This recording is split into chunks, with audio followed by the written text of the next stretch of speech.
Bismillahirrahmanirrahim.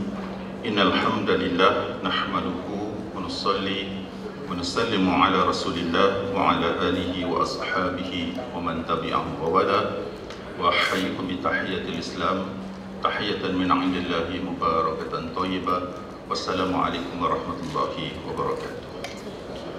Yang saya muliakan Profesor Taufik selaku moderator, sahabat saya Adinda Dr. Yusri Muhammad selaku Yang Ketua Yadim, Detektif kehormat, hadirin-hadirat sekalian yang dirahmati Allah. Berdirinya saya di sini lebih untuk berkongsi dan bermuhasabah, kerana tajuk ni kalau diberi kepada sebahagian orang, mungkin sebahagian bila dilihat apa dia faktor-faktor pada perpaduan, maka lazimnya pendekatan yang nak dibawa ialah menyenaraikan apa dia faktor-faktor. Tapi saya rasa kita sudah berbuih dah mulut kita berbicara tentang apa faktor-faktor. Akhirnya timbul satu krisis, satu persimpangan, sama ada bila kita dah tahu kita nak buat ataupun tidak. Lalu untuk pagi ini saya mengelak daripada mengambil pendekatan sekadar menyenaraikan faktor-faktor, sebab saya anggap mereka yang dijemput dan menjadi tetamu khas untuk majlis hari ini sudah faham, sudah hadam, sudah hayati. Mungkin perbezaan antara kita ialah ada yang buat lebih, ada yang buat kurang. Jadi pendekatan saya ni nak jurus pada pendekatan bermuhasabah diri. Jadi bila bermuhasabah diri itu, saya hendak mula dengan tajuk apa yang menghalang kita bersatu padu. Dah tahu, tapi apa yang menghalang kita? Dan saya tidak mahu menjadi manusia yang mengambil masa hadirin-hadirat sekalian sekadar bersifat deskriptif. Lalu saya akan kasih penyelesaian mengikut pemikiran saya dan juga sahabat-sahabat yang telah sekian lama bersama saya. Itu sebab saya akan ambil pendekatan yang berteraskan pada soalan 2 dan soalan 3. Kalau kita tanya diri kita, apa yang menghalang kita? Apakah kehebatan musuh-musuh kita yang menghalang kita? Ataupun apakah musuh-musuh kita yang anti perpaduan? Sebenarnya mereka ni tak banyak beza dengan kita, hanya kita memberi mereka kekuatan. Jadi ayo kita mula melihat apa kekuatan yang ada pada musuh kita, sehingga kita menghalang diri kita daripada hendak bersatu padu lebih daripada apa yang kita telah dapat capai hari ini. Pertama sekali, daripada risikan saya, daripada kajian saya dapati bahawa musuh kita ni kuat sebab mereka ni mempunyai strategi berasaskan agenda, ataupun dengan istilah lain, mereka ni agenda sentrik, dan bukan berasaskan isu ataupun bereaksi secara spontan ataupun bersifat juz'i ataupun bersegmen bila hendak membuat sesuatu. Sejahat-jahat musuh kita, selicik-licik musuh kita, mereka fokus pada agenda mereka. Tetapi ada sebahagian daripada kita yang hanya hidup dan hanya aktif bila ada isu. Sebab apa? Kita ni isu sentrik. Keduanya, musuh-musuh kita licik memposisikan alternatif mereka dengan penggunaan muslihat, propaganda, ikon dan kelompangan kalangan kita. Jadi mereka ini licik. Mereka memberi alternatif, hatta kadang-kadang kita terlalu mudah untuk memakan pada alternatif yang diberi, dan kita tidak tunggu sejenak fikir mendalam apakah alternatif yang diberi oleh musuh-musuh yang anti perpaduan umat Islam ini betul-betul mempunyai satu alternatif yang berasas. Ketiganya, musuh-musuh kita memanfaatkan pihak-pihak domestik dan global yang ditunjuk sebagai validator berwibawa. Maknanya mereka ada third party validation, dan bukanlah mereka mengata mereka hebat, tetapi mereka memasangkan validator-validator sama ada daripada dalam negara maupun luar negara. Sehingga kan bila kita ini diasap dengan konon-konon validator yang berwibawa, mengasap kita sehingga timbul Islamofobia dan sebagainya, kadang-kadang sebahagian daripada kita lambat untuk nak bereaksi. Keempat, musuh-musuh kita ni mampu mengenepikan perbezaan kalangan mereka. Hatta kadang-kadang kalangan bersifat ideologi pun mereka dapat bezakan, demi nak menjatuhkan sasaran yang sama, iaitu apa pun mereka akan pastikan janji umat Islam tidak bersatu padu. Kelima, musuh kita memiliki saluran dana yang besar dan kukuh. Perkara ini agak sensitif, jadi saya tak akan sentuh terlalu dalam perkara ini. Hanya saya nak memperkatakan disebabkan dana yang kukuh itu, maka kalangan sebahagian daripada umat Islam dapat manfaat, tapi dengan menjadi alat pada musuh-musuh hakiki kita. Keenam, musuh-musuh kita ni mempunyai sumber dan rangkaian ekonomi, pendidikan, politik, teknologi dan media yang kuat. Mahu tak mahu, pengejaran mereka terhadap meritokrasi kalangan mereka jauh lebih hebat daripada sebahagian daripada kita. Ketujuh, musuh-musuh kita ni merangka dan melaksanakan program secara forensik, iaitu teliti, very refined, secara strategis dan penuh passion ataupun penjiwaan pada tahap urgensi ataupun kesegeraan yang tinggi. Mereka betul-betul serius tentang agenda mereka. Tolak ke tepi soal agenda mereka itu agenda yang bersulam dengan niat yang jahat. Satu perkara yang kita boleh tabik pada mereka, mereka serius walaupun beragenda jahat. Kelapan, musuh-musuh kita mempunyai rangkaian kader-kader terlatih, khususnya dalam menganuti alternatif yang mereka memperjuangkan. Mereka very serius, sangat serius dengan siapa mereka punya second liner, third liner, fourth liner. Sedangkan kadang-kadang antara kita ni, kita mengatakan bahawa seolah-olah budaya warlord itu berlaku hanya dalam kalangan politik. Tapi sebenarnya kalau kita simak betul-betul, budaya warlord ni juga wujud di kalangan sebahagian daripada kita. Kesembilan, musuh-musuh kita ni mendapat sokongan dan kerjasama daripada beberapa kuasa besar dunia. Ini tak payah saya perincikan. Kesepuluh, mereka bijak menyibukkan umat dengan isu yang dekat pada jiwa umat dengan menggunakan imej pejuang Islam dan nilai sejagat. Maka kadang-kadang perjuangan atas nama hak asasi manusia itu disalahguna dan rupanya ia bersulamkan dengan niat sebenarnya mengguna atas dasar hak asasi, tetapi hendak melemahkan agenda di kalangan umat Islam sendiri.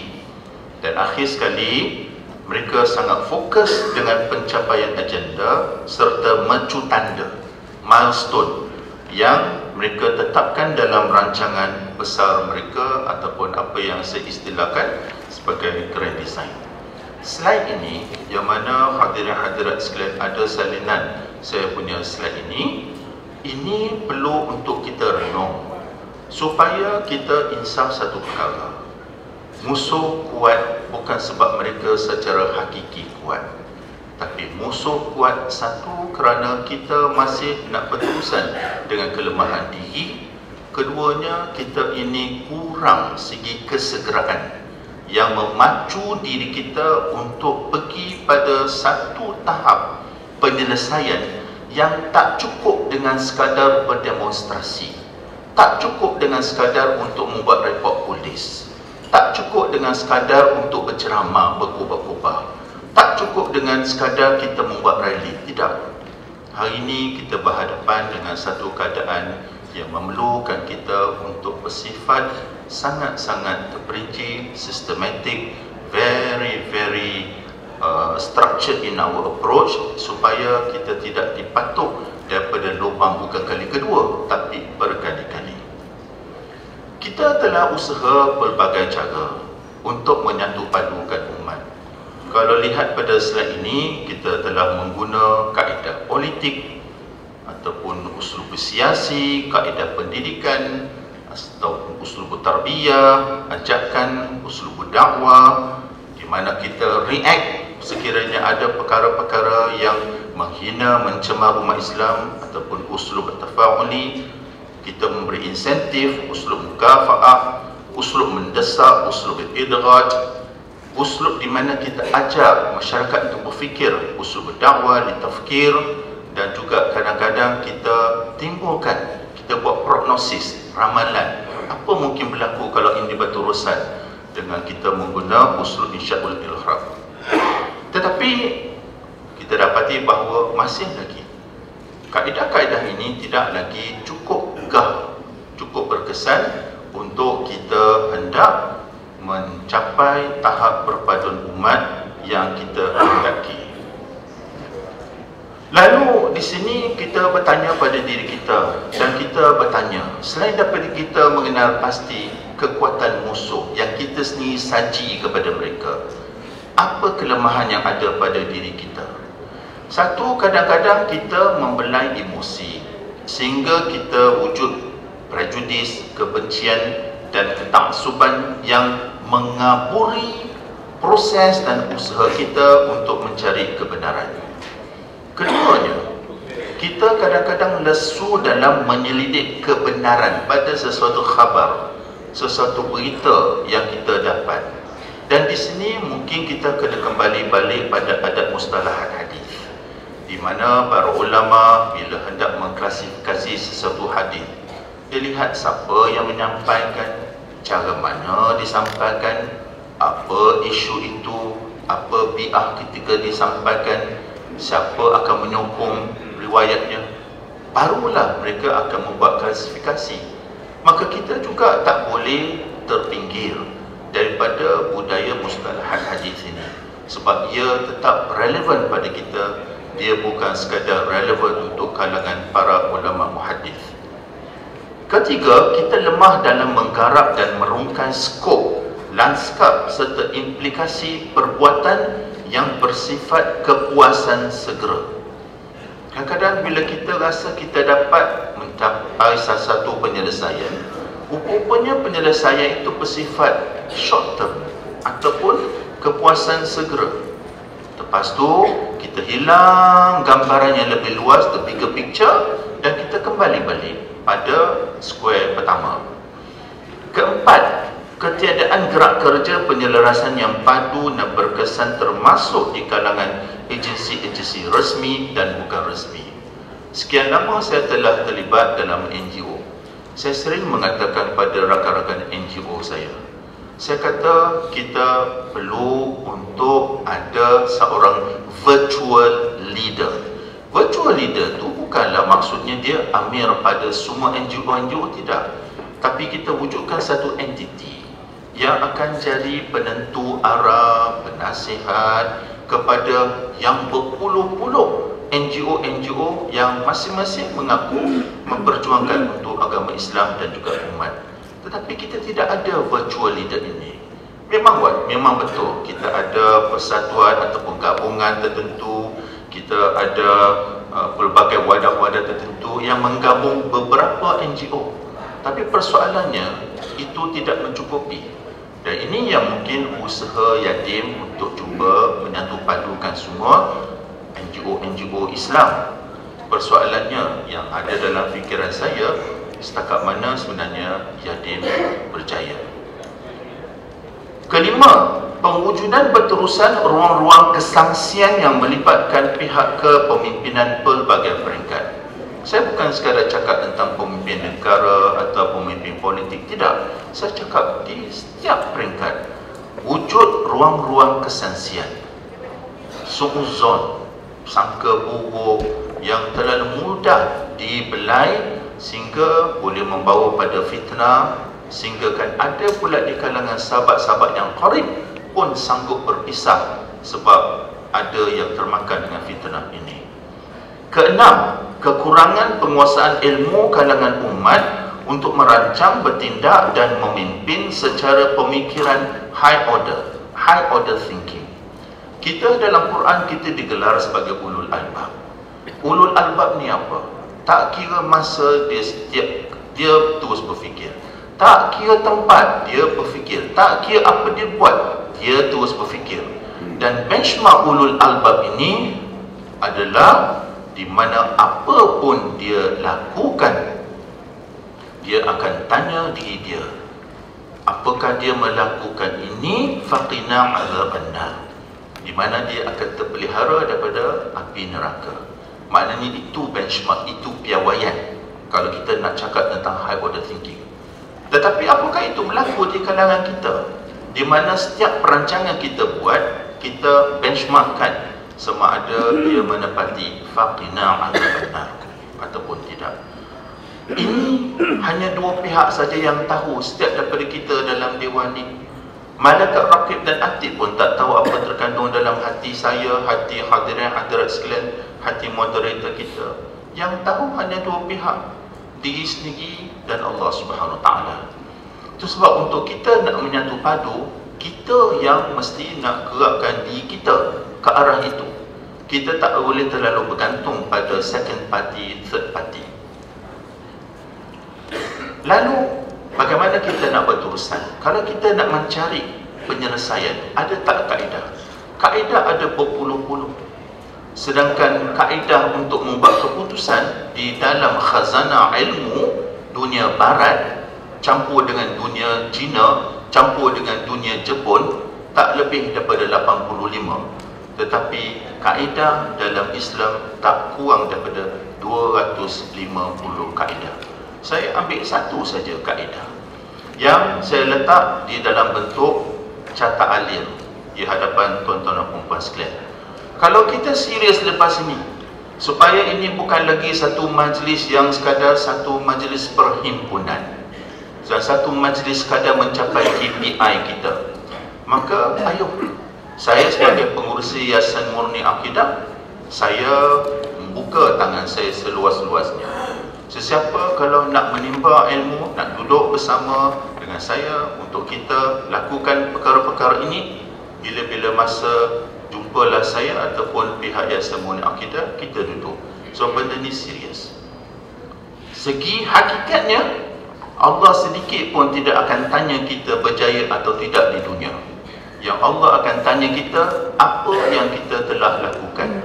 Hari ini kita hadir dalam Dewan yang mulia ini untuk hadir dalam slot pertama seterusnya sampai ke petang. Persoalannya bukan apa yang kita timba ketika majlis ini, susulan kita lepas ni, setakat mana kita serius, setakat mana nanti kita tak mau nanti berada dalam kelumpangan yang telah saya nyatakan dalam slide sebelum ini. Lalu kalau kita hendak pergi pada satu kaedah yang mudah, yang dikatakan sebagai kaedah forensik, mula dengan ayo kita semak realiti. Apa realiti kita hadapi hari ini? Dan kalau terkena kepada batang hidung kita, janganlah kita tuding pada orang lain. Kita terima hakikat. Kalau terpaksa kita telan yang pahit, telan yang pahit. Untuk seterusnya, setelah kita sudah garap apa realiti sebenar, kita tanya diri kita, baik, apa isu yang kita nak cuba capai? Perpaduan umat, itu kenyataan isu. Kemudian kita buat diagnosis. Perpaduan umat sekarang berada pada sekian-sekian keadaan, apa penyebab? Itu dikatakan sebagai diagnosis. Kemudian daripada diagnosis kita dapat kenal pasti apa faktor-faktor prima, apa faktor-faktor sekunder yang telah membuat kita berada pada keadaan sedemikian rupa. Kita buat klasifikasi. Setelah kita memahami itu, kita buat prognosis. Prognosis maksudnya apa? Kita tanya diri kita, ni perpaduan umat ni kalau masih lagi berada pada tahap ini, apa yang akan berlaku? Apakah kedaulatan Malaysia sebagai sebuah negara Islam akan tergugat? Apakah kedudukan kita, Islam dalam perlembagaan kita dan sebagainya akan tergugat? Ini dikatakan buat prognosis. Apa tujuan kita buat prognosis? Supaya kita wujud satu rasa gerun. Aku kalau tak buat sesuatu, maka perkara yang teruk akan berlaku. Ini dikatakan sebagai prognosis. Kemudian kita nak bergerak ke depan. Ayo kita buat pengauditan kekuatan kita. Kita buat SWOT analisis kita. Di mana terletaknya sebenarnya kekuatan kita? Di mana terletaknya segi kelemahan? Apakah segi kuantum? Kalau kuantumlah jadi ukuran, kenapa Perang Badar 313 orang boleh menang atas lebih daripada 1000? Punya Perang Uhud menunjukkan bukan soal kuantum, tetapi disiplin tinggi. Kita punya walak pada kebenaran, kita punya pegangan pada kebenaran. Itu ditunjukkan kita pada Perang Uhud. Jadi kita buat audit. Kita ada berapa ramai orang, berpuluh ribu orang yang nak bersama kita. Ayo kita audit. Dan jangan ketika itu sesiapa mengatakan bahawa dia lebih daripada yang lain. Kemudian kita senaraikan option kita. Apa option kita boleh ada dalam tangan kita. Dan kita bersifat praktikal. Jangan kita bersifat syok sendiri. Kita bersifat praktikal. Lalu kita tetapkan, kita nak capai perpaduan umat ni tak boleh dalam tempoh-tempoh yang nanti mungkin terlambat. Nasi dah jadi bubur, baru kita nak menangis tak berlagu. Jangan sehingga gitu. Lalu kita kena tetapkan apa kita punya fasa yang kita nak capai dan apa yang akan berlaku sekiranya kita ambil option ini, option ini, option ini. Seterusnya kita padankan. Baik, kita ada berapa orang yang serius nak buat kerja ni? Ada 20, 30, hatta 5. Baik, yang 5 ni kalau yang serius, tak apa. Kita pegang dengan yang 5 ni dulu. Dan kita padankan senarai tindakan dengan siapa yang nak bertindak. Bila nak padankan, jangan bertindak segi, oh, aku kasih dia sebab dia rapat dengan kita. Oh, kasih dia sebab dia satu kepala. Tidak. Di situ kita kena jujur dan ikhlas. Siapa yang ada kemahiran, siapa yang ada ilmu, siapa yang ada pengalaman, serah kepada dia. Dan kita lakukan kita punya tindakan mengikut fasa yang kita telah tetapkan. Untuk fasa-fasa tindakan ini menjadi sesuatu yang ada impak, maka kita mesti ada inisiatif. Inisiatif utama, inisiatif sampingan, inisiatif supplementary. Mesti ada inisiatif. Dan kita kena ada sistem. Sebab tak boleh serah sembrono saja. Mesti ada sistem pencegahan, sistem pemantauan, sistem pembaikan dan sistem nak menjajar semula sekiranya kita terpesong. Dan adakan juga strategi supplementary supaya kita pegang bahawa sesungguhnya dalam kita merancang, Allah juga merancang. Kita cuba memitigasikan, kita kurangkan kemungkinan kita akan melakukan sikap silap. Bagaimana? Dengan kita ada strategi supplementary dan adakan plan contingency. Takut-takut apa yang kita rancang tak menjadi. Saya rangkumkan sebagai contoh hasil daripada kita buat proses itu, maka mungkin kita akan dapat satu template. Template iaitu apa strategi yang nyata, yang nampak dan apa strategi yang terselindung. Contoh strategi yang nyata, apa yang kita akan buat pada kaedah sistem pendidikan kita, pemantauan kita, pendakwaan kita.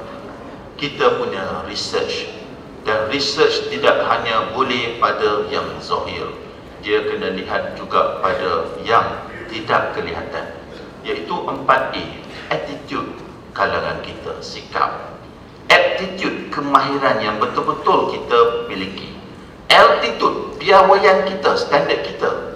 Jangan kita hanya rasa gah, kita rasa ghairah, bersemangat di awal, tetapi kita akan hilang stamina jihad di pertengahan. Dan amplitude, impak, supaya kita jangan hanya shock dengan output, tetapi kita fokus pada outcome. Dan pemadanan, iaitu keperluan dengan tugasan. Dan ini memerlukan kita untuk menyenarai what is first, apa yang utama. Kemudian strategi terselindung pun kena jalan juga, iaitu pemulihan dan perlindungan bukan sekadar untuk insaf, tetapi kita kena wujud ejen-ejen penggerak kita. Saya sendiri umur 57, berapa lama lagi saya akan berada di bumi Allah ini. Siapa yang telah saya pasang supaya berlakunya apa-apa pada saya, maka mereka sudah akan mampu untuk menggerak. Walaupun tak mampu membawa 100, bawa 80, 70 pun, itu ialah satu keberhasilan. Kita perlu kongsi intelligence. Intelligence sebenarnya hak Allah, dia bukan hak mana-mana manusia. Dan di dalam Yayasan Murni Akidah, kita ada banyak membuat kerja-kerja intelligence, di mana kita telah mengenal pasti blind spots. Blind spots itu apa? Blind spot ialah perkara-perkara yang terselindung, yang membuat orang bersifat prejudis dan bias, membuat tindakan, dia rasa dia buat tindakan berdasarkan kebenaran, rupanya ada perkara-perkara terselindung di situ.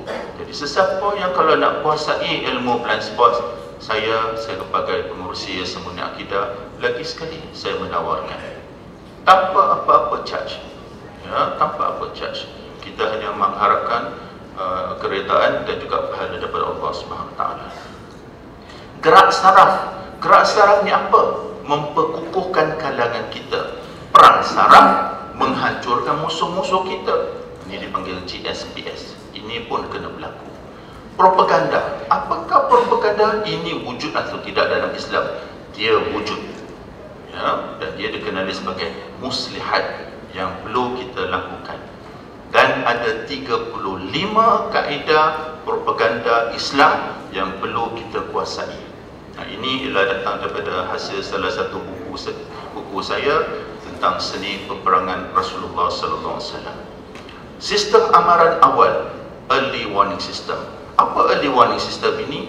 Ia ialah satu sistem yang memberi kita petanda-petanda di mana nanti musuh akan muncul. Itu early warning system. Nak belajar tentang kaedah early warning system pun, bila-bila masa sila kumpul jumlah yang sewajarnya dan saya akan mengajar dengan tim saya. Pencegahan, rekayasa, re-engineering. Ini ialah strategi yang terselindung. Ini contoh template yang boleh kita hasilkan daripada catak alih yang telah saya perkatakan tadi.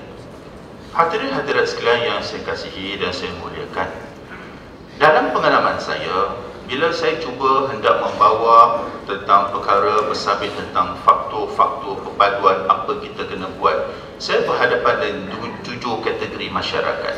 Satu, masyarakat yang tak ambil kisah. Mereka lara, mereka bersifat hedonis, hidup dalam dunia kemewahan, ketelanjuran, dan juga mereka syok dengan habuan dunia. Ini ialah kalangan mereka yang tak ambil kisah. Ada yang kedua ni, mereka ambil maklum sebagai sekadar berita biasa. Ini jangan berlaku pada kita. Hadir dalam majlis ini, keluar, lepas tu tak ada iktiqad apa-apa untuk membuat sesuatu. Ketiga, mereka sedar, ya, umat Islam ini masih belum bersatu padu. Tapi mereka mengata, kita kan ada yatim, kita kan ada kerajaan, kita kan ada main, kita ada jain, kita ada macam-macam agensi Islam, kita ada NGO-NGO. Biarlah mereka yang buat kerja. Ini mereka ada sifat lepaskan tangan. Keempat, mereka ini ada yang insaf hanya bila terkena pada diri sendiri atau insan-insan tercipta. Bila anak dah termasuk dalam golongan orang yang murtad secara diam-diam, baru nak sedar. Bila ada anak yang mengata, ya ayah, saya percaya ada Tuhan, tetapi Tuhan itu bukan Allah, ini masalah agnostisme, barulah mereka nak sedar. Bila kenalan rapat mereka, tiba-tiba mereka sedar merupakan rupa-rupanya seorang pejuang ajaran Syiah, barulah mereka nak sedar. Ini ialah golongan keempat, insaf bila terkena pada batang hidung sendiri. Ataupun yang ada kategori yang kelima, sekadar menjadi pembicara aktif, pantang dapat banner daripada WhatsApp, majukan saja tanpa buat fatabayun, tanpa buat penyelidikan. Pantang dapat mesej, tak cek. Entah berapa kali, berapa banyak fitnah, dosa fitnah kita buat tiap-tiap hari dengan kita melakukan perkara itu. Ini sehingga kan anak-anak kita yang muda, mereka ini dikatakan sudah masuk dalam perangkap nak belajar Quran pun daripada Google, nak belajar hukum pun daripada Google, sedangkan ada 125,000 sesawang website yang Mereka cipta oleh Yahudi dan oleh orang tak macam tu untuk nak menyesatkan umat Islam kita, khususnya kalangan yang muda. Yang keenam, kategori ini mereka terlibat dalam menangani ancaman tetapi ikut kapasiti masing-masing. Nama nak meningkatkan kapasiti kemahiran ilmu, mereka mungkin di situ kurang sikit. Sebab apa? Sebab mencari ilmu ini memang kerja berat. Dia memerlukan stamina rohani, stamina fizikal, stamina intelek, stamina emosi. Barulah kita boleh berjaya dalam hendak untuk kita meningkatkan kapasiti. Ia memerlukan kita untuk bergaul, bercampur, bukan sekadar dengan kawan-kawan, tapi juga dengan mereka yang merupakan musuh-musuh kecil kita. Kenapa saya kata kena juga bercampur? Sebab musuh-musuh kita yang akan cakap pada kita segala kelemahan kita tanpa sayang apa-apa. Tapi kalau kita cakap dengan kawan-kawan, kawan-kawan nak jaga hati.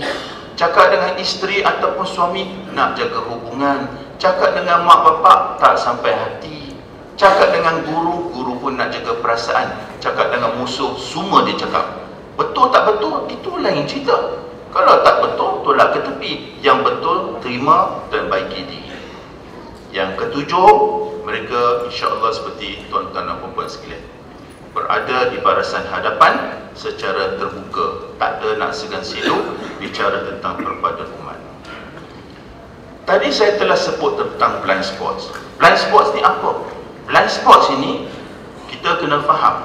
Kita ni berada dalam satu dunia yang dipanggil sebagai dunia big data. Data datang, input datang, maklumat datang, informasi datang, berita datang hampir setiap saat. Saya yakin sambil saya bercakap ni ada yang buka handphone dan tengok itu, tengok Facebook, tengok WhatsApp, tengok macam-macam tengok. Jadi data macam-macam. Yang saya bercakap ni pun datang. Yang duk baca dalam handphone pun datang. Ya, yang duk dengar tadi sebelum masuk ni data, yang buka radio pun data, yang mengamati slide saya ini semua data. Data masuk bukan sekadar seperti hujan gerimis. Dia datang mencurah-curah seperti tsunami. Persoalannya macam mana kita nak mengurus data? Yang datang hasil apa kita nampak, itu visual. Hasil daripada apa kita dengar, itu auditory.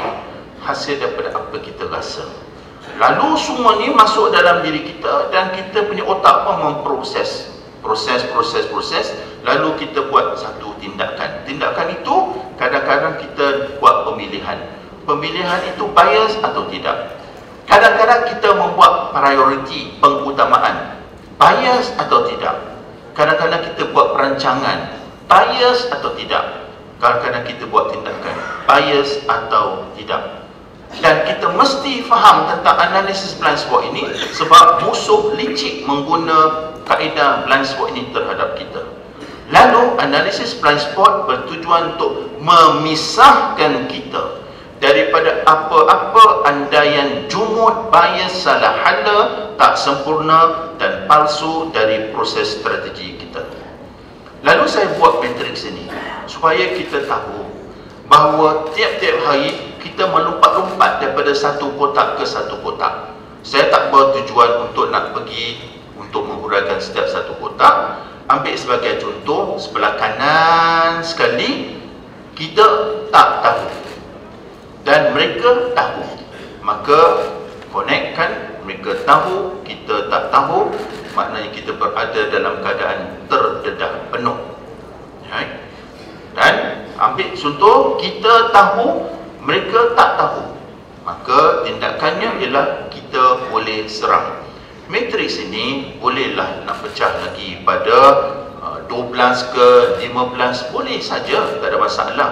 Tapi saya letak ini sebab apa? Awalan tadi saya nak mengatakan bahawa untuk kita nak capai perpaduan umat, bukan sekadar kita kena kerjakan diri kita, kita juga jangan lupa untuk kerjakan musuh-musuh kita.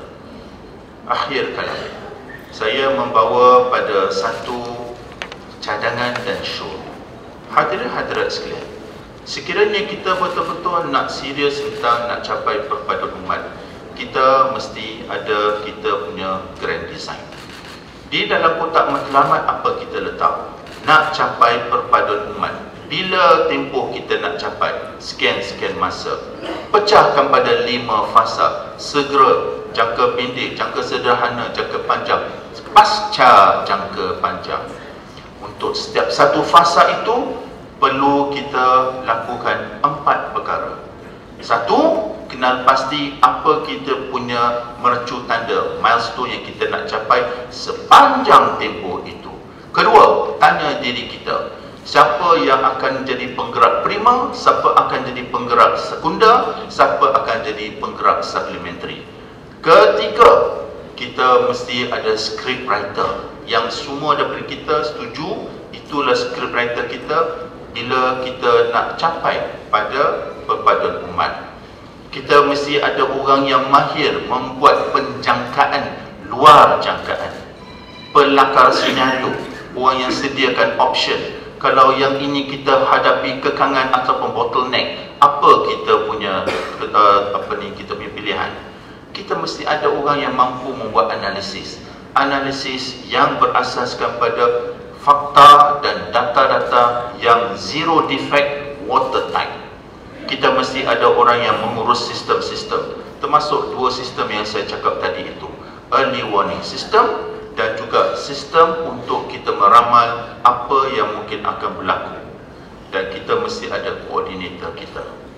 Dan kita mesti terus juga buat GSPS, propaganda kita. Kita mesti susun kita punya pakar blind spot, jaringan kerja kita mantapkan. Tolak ke tepi tentang kepentingan peribadi, tolak ke tepi tentang kepentingan politik songsang, politik yang sempit. Tolak ke tepi itu, kembali balik yang kita nak jawab adalah pada Allah Subhanahu Wa Taala, bukan pada manusia. Wujudkan pangkalan data yang betul-betul merupakan data yang sahih, bukan penuh sekadar dengan banner-banner daripada WhatsApp ataupun apa yang merupakan yang disebar-sebarkan media sosial.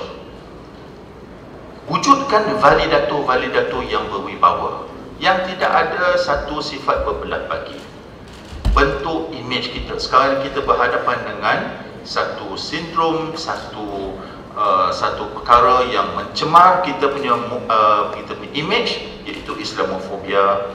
Dan akhir sekali, kita mesti ada kita punya X-Men. X-Men ni siapa? X-Men ni orang yang sanggup buat apa yang kita tak tergamak buat sebab kita kesihan ke, kita ini penat ke, kita ini orang tak berani ke. Inilah saya itu. Jadi hadirin-hadirat sekalian, saya telah berjanji dengan Profesor Taufik untuk memberi ruang dan masa sekiranya ada yang nak bertanya saya apa-apa. Jadi saya berhenti di sini. Sekian, wallahu a'lam bishawab. Wassalamualaikum warahmatullahi wabarakatuh.